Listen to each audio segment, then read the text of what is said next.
चलिए इस लेक्चर में हम लोग केमिकल प्रॉपर्टीज ऑफ एसिड्स के बारे में पढ़ते हैं। पिछले जितना भी पढ़े हैं हम लोग वो याद होना चाहिए, तब आगे कंटिन्यू करने में सब अच्छे से समझ में भी आएगा। तो चलिए केमिकल प्रॉपर्टीज ऑफ एसिड्स से पढ़ने से पहले हम लोग कुछ ऑर्गेनिक एसिड्स के बारे में जानते हैं। ऑर्गेनिक एसिड्स मीन्स वैसा एसिड्स जो प्लांट्स या एनिमल से मिले। तो पहला हम लोग पढ़ते हैं वो है हम लोग का ऑरेंज या लेमन में। यहां से जो हम लोग को एसिड मिलता है ना वो साइट्रिक एसिड होता है, ठीक है। दूसरा हम लोग एप्पल लेते हैं, एप्पल में हम लोग को मैलिक एसिड मिलता है, मैलिक एसिड। तीसरा टोमेटो, टोमेटो में हम लोग को ऑक्जेलिक एसिड मिलता है, ऑक्जेलिक एसिड। चौथा सावर मिल्क या कर्ड, इसमें हम लोग को लैक्टिक एसिड मिलता है, ठीक है। उसके बाद देखते हैं हम लोगों को नेक्स्ट जो हम लोग को पढ़ना है इमली। इमली में हम लोग को टार्ट्रिक एसिड मिलता है, टार्ट्रिक एसिड, ठीक है। उसके बाद हम लोग नेक्स्ट जो देखते मिल रहा है हम लोग के पास, जैसे कि एंट स्टिंग हुआ, एंट स्टिंग हुआ, बी भी हुआ, या नेटल प्लांट। एक वाइल्ड प्लांट होता है ये नेटल प्लांट। इसमें हम लोग को मेथानोइक एसिड या इसको हम लोग फॉर्मिक एसिड भी बोलते हैं, फॉर्मिक एसिड, ठीक है। तो यहाँ थोड़ा ध्यान दीजिए, जैसे ही क्या होता है कि एंट वगैरह हुआ या बी मधुमक्खी हुआ, एक ये वाइल्ड प्लांट होता है नेटल प्लांट, ये सब जब हम लोग को ये स्टिंग करता है, काटता है, तो हम लोग के बॉडी में क्या कर देता है, फॉर्मिक एसिड इंजेक्ट कर देता है, जिसके वजह से हम लोग क्या होता है, पेन महसूस होता है। सिमिलरली जब हम लोग हेवी एक्सरसाइज करते हैं तो उस समय हम लोग को मसल में क्या होता है, लैक्टिक एसिड का एक्युमुलेशन हो जाता है, और जिसके वजह से हम लोग को क्या होता है, मसल पेन करता है हेवी एक्सरसाइज जिम करने की वजह से। तो इसलिए क्या होता है कि जो स्टार्टिंग में जाने में पूरा बॉडी पेन करता है, तो या तो मैग्नीशियम हाइड्रोक्साइड जो हम लोग पिछले लेक्चर में पढ़े थे वो माइल्ड बेस होता है, उसको लेते हैं, नहीं तो अधिक से अधिक पानी पीते हैं लोग। पानी पीने से क्या होता है कि पिछला लेक्चर में हम लोग ये भी पढ़े थे कि एसिड क्या होता है कि वैसा केमिकल सब्सटेंस जो H+ आयन थे, तो क्या होता है कि इसके वाटर क्या होता है, जैसे बढ़ेगा तो पर यूनिट वॉल्यूम जो होगा वो हम लोग का एसिड का सीधे एसिड का कंसंट्रेशन क्या होगा, कम होगा, तो उसका इफेक्ट क्या होता है, रिड्यूस होता है, ठीक है। उसके बाद इसका कुछ यूज़ भी है, जैसे कि टार्ट्रिक एसिड बेकिंग पाउडर बनाने के लिए यूज़ करते हैं जी। देखिए जैसे कि टार्ट्रिक एसिड है यहाँ पे हम लोग को, ये बेकिंग पाउडर बनाने के लिए यूज़ होता है, बेकिंग पाउडर। इसके बारे में थोड़ा जानिए। क्या होता है जब हम लोग कोई भी ब्रेड हुआ या दूसरा केक वगैरह बनता है, तो उसमें क्या होता है, जब बेकिंग सोडा मिलाया जाता है, बेकिंग सोडा क्या पढ़े थे हम लोग, NaHCO3, तो ये बेसिक नेचर का था, पहला लेक्चर में पढ़े थे हम। तो ये होता क्या है कि ये बेस के ये भी प्रॉपर्टी हम लोग को पढ़े थे कि बेस जो होता है वो बीटर इन टेस्ट होता है, तीखा लगता है। तो क्या होता है जब हम लोग ब्रेड में और केक वगैरह बनाने में जब हम लोग बेकिंग सोडा का यूज़ करते हैं ना, तो उसके साथ टार्ट्रिक एसिड जब इसके साथ मिक्स कर दिया जाता है तो वो बेकिंग पाउडर हो जाता है। इसका फंक्शन ये होता है कि ये जो बेस है वो उसको न्यूट्रलाइज कर देता है, और हम लोग को खाने में जो केक है, ब्रेड है, वो तीखा नहीं लगता, ठीक है ना, ये बात।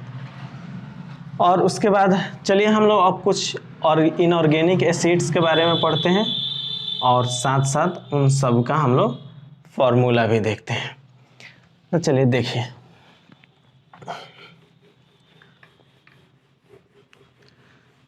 जैसे कि विनेगर में होता है एसेटिक एसिड। देखिए यहाँ पे कुछ हम लोग अब जो एसिड्स पढ़ते हैं उनके फॉर्मूला के साथ पढ़ते हैं। पहला हाइड्रोक्लोरिक एसिड, हाइड्रोक्लोरिक एसिड, इसका फॉर्मूला होता है HCl। दूसरा सल्फ्यूरिक एसिड, सल्फ्यूरिक एसिड, इसका फॉर्मूला आता है H2SO4। तीसरा देखते हैं नाइट्रिक एसिड, इसका फॉर्मूला होता है हम लोग को HNO3। ये देखिए, जैसे कि हम लोग पढ़े थे कि मेटल जो होता है वो एसिड के साथ रिएक्शन करके साल्ट और हाइड्रोजन गैस रिलीज करता है, लेकिन ये नाइट्रिक एसिड ना बहुत ही अच्छा ऑक्सीडाइजिंग एजेंट होता है। तो ये बहुत मेटल्स को क्या कर देता है, ऑक्सीडाइज कर देता है और खुद रिड्यूस हो जाता है NO N2 NO2 में। ये जब हम मेटल नॉन मेटल में पढ़ेंगे तो पढ़ेंगे। ये डाइल्यूट जब बहुत ही डाइल्यूट होता है तब मेटल्स के साथ भी रिएक्शन करता है। चौथा हम लोग पढ़ते हैं फॉस्फोरिक एसिड, फॉस्फोरिक एसिड, इसका फॉर्मूला होगा H3PO4। पांचवा हम लोग पढ़ते हैं carbonic acid, carbonic acid H2CO3। ये हमारा ये सोडा वाटर हुआ, सोडा वाटर, जैसे कोक वगैरह जो होता है, कोक, जैसे कोल्ड ड्रिंक्स वगैरह जैसे कोका कोला पेप्सी हुआ, इन सब में ये कार्बोनिक एसिड्स प्रेजेंट होता है। 6 में देखते हैं हम लोग acetic acid, acetic acid CH3COOH। जब देखो, जब 5 से 8% एसिटिक एसिड का जब सॉल्यूशन बनाते हैं वाटर के साथ हम लोग मिक्स कर देते हैं तो हम लोग का विनेगर बन जाता है। और उस विनेगर का यूज़ हम लोग करते हैं पिकल्स प्रिजर्वेशन में, यानी कि पिकल्स जो अचार बनाते हैं हम लोग उसको प्रिजर्व करने के लिए यूज़ किया जाता है। और सातवां हम लोग पढ़ते हैं फॉर्मिक एसिड, फॉर्मिक एसिड या इसको हम लोग मिथानोइक एसिड कहते हैं। यह जो हम लोग एंट स्टिंग होता है, चींटी काट लेता है, एंट काट ले, बी मधुमक्खी काट ले, या एक नेटल प्लांट होता है वो काट लेता है, तो वाइल्ड प्लांट होता है एक, तो वो इंजेक्ट हम लोग करता है, ठीक है। तो नेटल प्लांट के ही बगल में एक और डॉग प्लांट होता है जिसका अगर हम लोग यूज, वो ये क्या है, ये एसिडिक, हम लोग बॉडी में एसिड इंजेक्ट करता है, तो डॉग प्लांट उसी के बगल में होता है, नेचर में होता है, जो वो ठीक बेसिक नेचर का होता है। अगर उसको जिस प्लेस जगह पे हुआ है उस पे अगर घिस दे तो क्या करता है, वो एसिड को वो न्यूट्रलाइज कर देता है। अब हम लोग इन सब में पढ़े हैं, लेकिन थोड़ा सा एक बात हम लोग गौर करते हैं इन सभी एसिड्स में। ये जितना एसिड्स है ना, हम लोग अभी तक जितना एसिड है, अपने एसिडिक प्रॉपर्टी को ये तभी दिखाता है जब ये वाटर के साथ सॉल्युबल हो, वाटर के साथ मिक्स्ड हो। तो ये नोट करके देखो, note, acids shows its property only in water। अगर वाटर रहेगा तो कोई भी एसिड अपने प्रॉपर्टी को शो करेगा और नहीं होगा तो नहीं करेगा। जैसे कि अगर सपोज करो कि एग्जाम्पल के तौर पे ये एक्सपेरिमेंट करना है, HCl अगर हम लोग लेते हैं, ये अनहाइड्रस है, सपोज करते हैं अनहाइड्रस है, अनहाइड्रस, ये अनहाइड्रस यानी कि ये गैस के फॉर्म में होता है। तो अगर यहाँ पे अगर हम लोग ड्राई लिटमस को लेके आते हैं ड्राई लिटमस को लेके आएंगे तो रेड कलर पढ़े हैं ना कि हम लोग एसिड जो होता है वो ब्लू लिटमस को रेड कर देता है, तो ये नहीं करेगा। ऐसा इसलिए कि ये एसिड जो होता है वो इतना इफेक्ट तभी दिखाता है जब वो वाटर के प्रेजेंस में। ये इसको रेड तभी करेगा, HCl लिटमस को रेड तभी करेगा या तो ये एक्वस हो यानी कि वाटर के साथ मिक्स हो, एक्वस हो, या ये ड्राई क्या है मॉइस्ट लिटमस लो, मॉइस्ट लिटमस लो। तो ये दोनों जब भी जैसे ही इसको वाटर में मिलेगा तो ये ब्लू टू रेड हो जाएगा। तो याद रखो कि एसिड अपना इफेक्ट अपने प्रॉपर्टी को तभी शो करता है जब वो वाटर में हो, पहला बात। और दूसरा बात ये भी पढ़े हम लोग कि एसिड जो होता है वो इलेक्ट्रिसिटी को कंडक्ट करता है तो क्या बनता है वो H+। लास्ट लेक्चर में हम लोग पढ़े थे कि एसिड्स जो होता है जैसे कि डिस्टिल वाटर लिए थे और प्योर वाटर, वो इलेक्ट्रिसिटी का बैड कंडक्टर था। जब उसको सर्किट से हम लोग कनेक्ट किए थे तो वो इलेक्ट्रिसिटी को कंडक्ट नहीं कर रहा था, लेकिन जैसे ही उसमें थोड़ा हम लोग एसिड ऐड कर दिए थे तो वो इलेक्ट्रिसिटी का बहुत अच्छा कंडक्टर बन गया था। तो साथ साथ ये भी पढ़े थे लोग कि कोई भी अगर हम लोग के पास सॉल्यूशन है तो वो इलेक्ट्रिसिटी का कंडक्शन तभी कर सकता है जब उसमें आयंस हो। तो यही जब एसिड को हम लोग वाटर के साथ मिक्स करते हैं ना तो वो आयन देता है, और वो पढ़े थे कौन सा आयन देता है H+ आयन देता है वो पिछले लेक्चर में। तभी उसको देखते हैं। जैसे सपोज करो कि ये एक एसिड है, HCl ले लिए, हाइड्रोक्लोरिक एसिड। जब इसको हम लोग वाटर के साथ मिक्स करते हैं ना तो ये H+ और Cl- आयन में ब्रेक हो जाता है। और इसको हम लोग चाहें तो HCl एक्वस भी लिख देंगे, तो इसका मतलब एक्वस सॉल्यूशन यानी कि वाटर है और H+ और Cl-। दूसरा कोई भी एसिड लो, ये पहला एसिड लेते हैं। दूसरा एसिड हम लोग लेते हैं जैसे कि नाइट्रिक एसिड ले लो, HNO3। जैसे ही इसको वाटर के साथ मिक्स करेंगे, एक्वस वाटर के साथ मिक्स करेंगे तो ये खुद ब खुद H+ और NO3- में टूट जाएगा। ठीक है। तीसरा देखो, जैसे सपोज करो कि हम लोग H3PO4 लिए, तो जैसे ही हम लोग इसको एक्वस वाटर में यूज़ करेंगे तो ये तोड़ने तो आता होगा, 9th क्लास में हम लोग पूरा अच्छे से पढ़े होंगे। ये क्या हो जाएगा 3, इधर आएगा 3+ और ये क्या हो जाएगा PO4 पे 3- चार्ज बैलेंस हो जाता है। तो ये इस तरह से ये क्या होगा, जैसे ही एक्वस में देखो एसिड का अलग अलग एसिड के लिए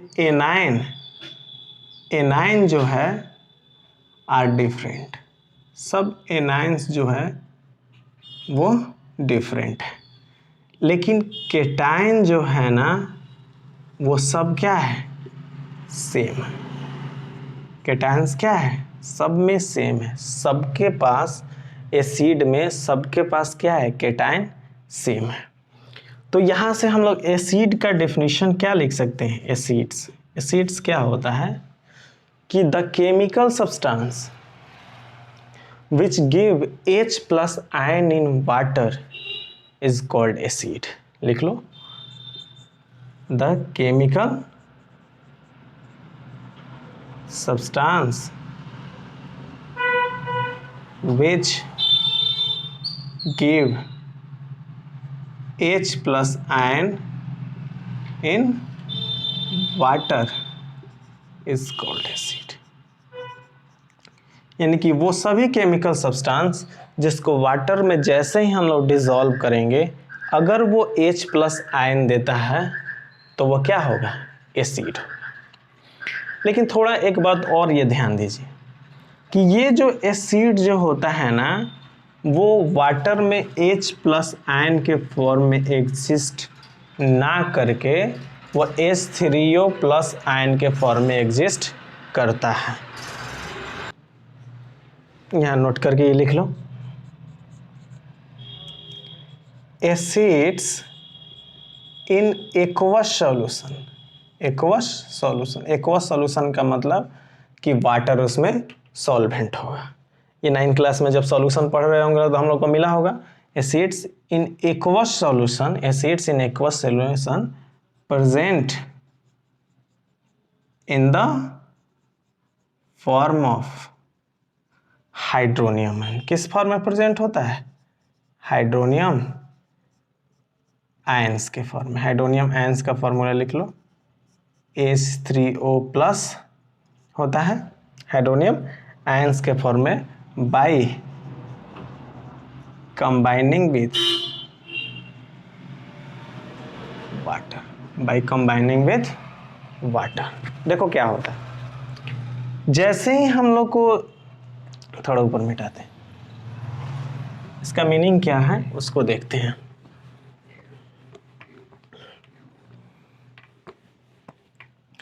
ये देखो, ये हम लोग का एक एसिड हो गया HCl, और इसको जैसे ही हम लोग वाटर में डालेंगे तो ये H+ और Cl- दे देगा। लेकिन ये H+ जो होता है ना, वो H2O के साथ कंबाइन करके ये हम लोग का H3O+ के फॉर्म में रहता है। देखो, 2 हाइड्रोजन और 1 हाइड्रोजन, 3 हाइड्रोजन, ऑक्सीजन ऑक्सीजन 1, और ये प्लस यहाँ पे आ जाएगा।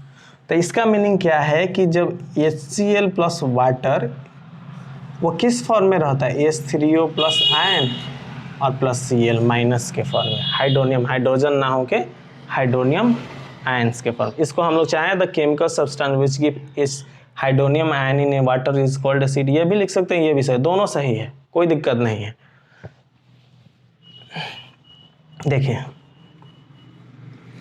ये हम लोग का एसिड्स होता है।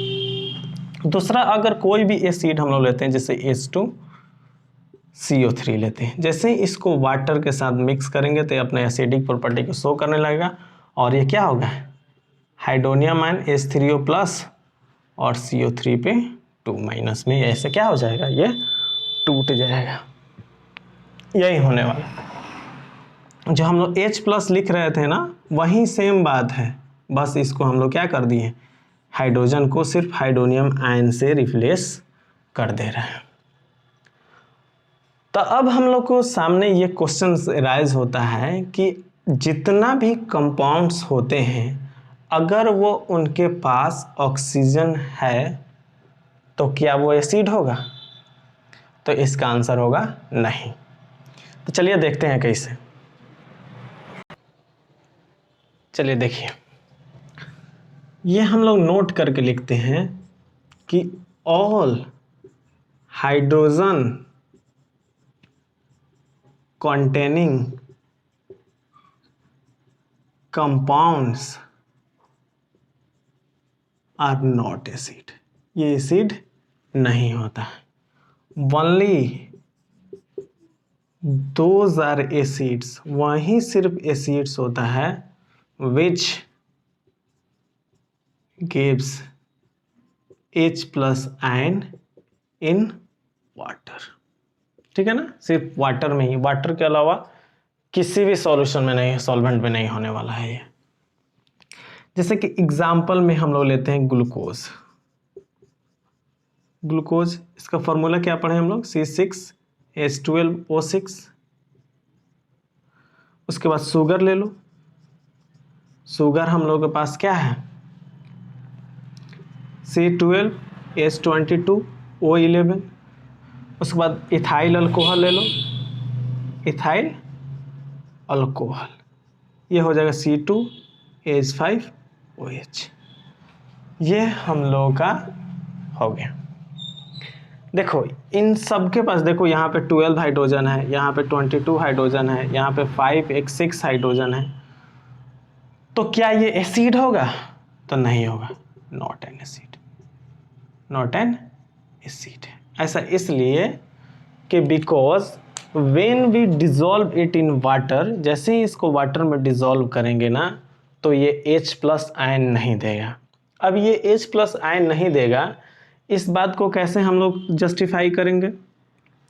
तो तो पिछला लेक्चर में हम लोग जैसा कि पढ़े हैं, इस एक सॉल्यूशन से सर्किट को जोड़ दो, अगर उससे करंट पास करेगा तो इसका मतलब वो आयंस दे रहा है, और नहीं पास करेगा तो उसमें आयंस कोई है ही नहीं।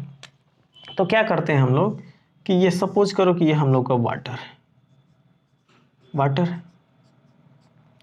ये वाटर है, और इसमें से कोई भी डाल देते हैं, जैसे कि ये सपोज करो कि हम लोग इसमें से ये शुगर डाल दिए, शुगर डाल दी, और इस सर्किट को हम लोग क्या करते हैं, इससे कनेक्ट करके एक सर्किट हम लोग बना देते हैं। ये हम लोग का सपोज करो ये बॉल है, ठीक है, ये हम लोग का पॉजिटिव हो गया और ये नेगेटिव, ठीक है। तो देखिए हम लोग क्या करेंगे कि वेन भी, यहाँ पे देखते हैं, यहाँ पे देखते, यहाँ पे लिखते हैं, वेन भी डिजॉल्व द, क्या है, sugar, sugar in water and connect this solution to the electric circuit, then we observe that the current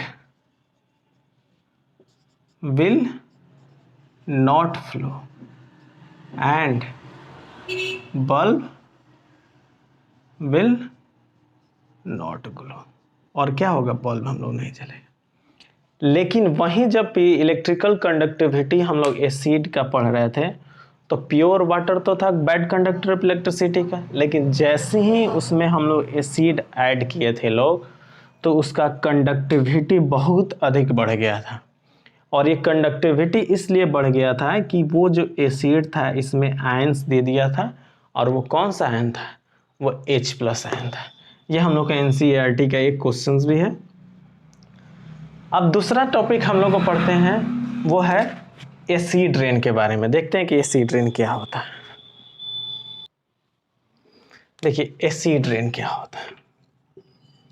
acid rain जैसा कि हम लोग जानते हैं कि प्योर वाटर या डिस्टिल वाटर, ये सब क्या होता है, बैड कंडक्टर होता है इलेक्ट्रिसिटी का, bad conductor of electricity.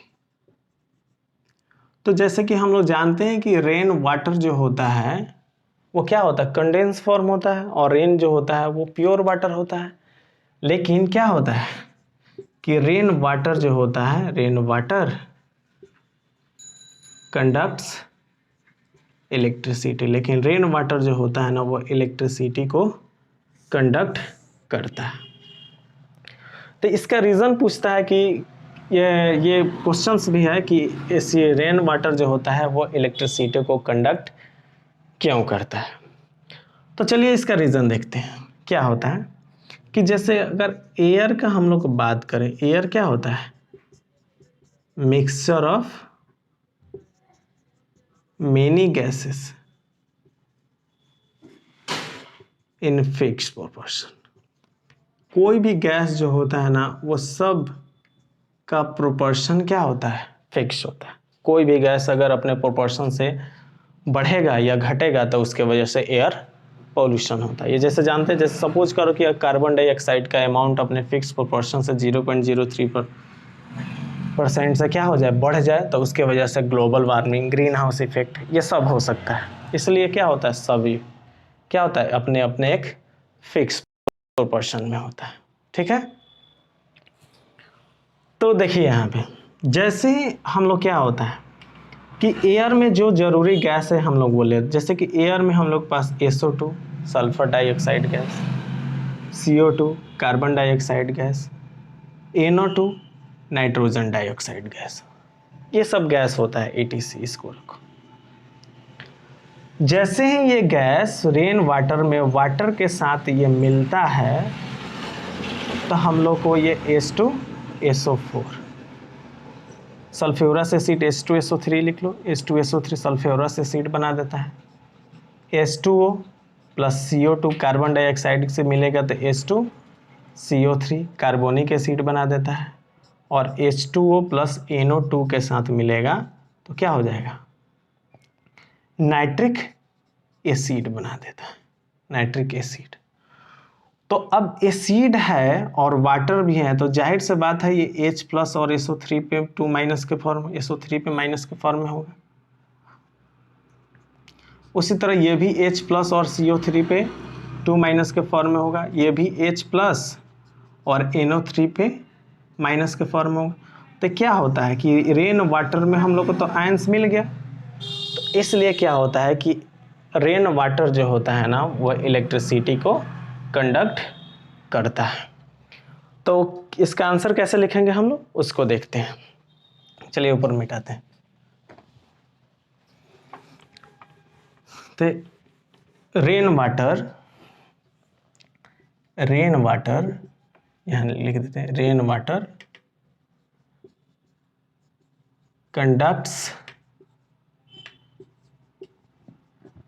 Electricity को कंडक्ट करता है because it combine with gases like CO2, NO2, SO2, etc. and form acid। और क्या फॉर्म करता है, एसिड फॉर्म करता है, form acid, and it give H plus ion in water and conducts electricity, और कंडक्ट्स इलेक्ट्रिसिटी, और ये electricity को कंडक्ट करने लगता है। ठीक है, अब हम लोग नेक्स्ट लेक्चर में हम लोग क्या पढ़ने वाले हैं, नेक्स्ट लेक्चर में हम लोग को मिलेगा कि ये एक्सपेरिमेंट हम लोग को पढ़ना है कि जब एसिड जो होगा वो सिर्फ वाटर में ही अपने एसिडिक प्रॉपर्टी को शो कर गया, बाकी कोई भी सॉल्वेंट ले लेंगे तो उसके केस में नहीं करेंगे। दूसरा बात हम लोग को ये पढ़ने को मिलेगा कि एसिड जो होता है वो एसिडिटी क्या होता है, बेसिसिटी क्या होता है, एसिडिटी, ये सब मिलने को हम लोग को मिलेगा। उसके बाद हम लोग को पढ़ने को मिलेगा कि कौन सा स्ट्रॉन्ग एसिड है, कौन सा वीक एसिड है। ठीक है, इन सब के बारे में हम लोग को नेक्स्ट लेक्चर में हम लोग को पढ़ने को मिलेगा। तब तक कोई डाउट है तो आप कमेंट करके पूछ सकते हैं। ठीक है।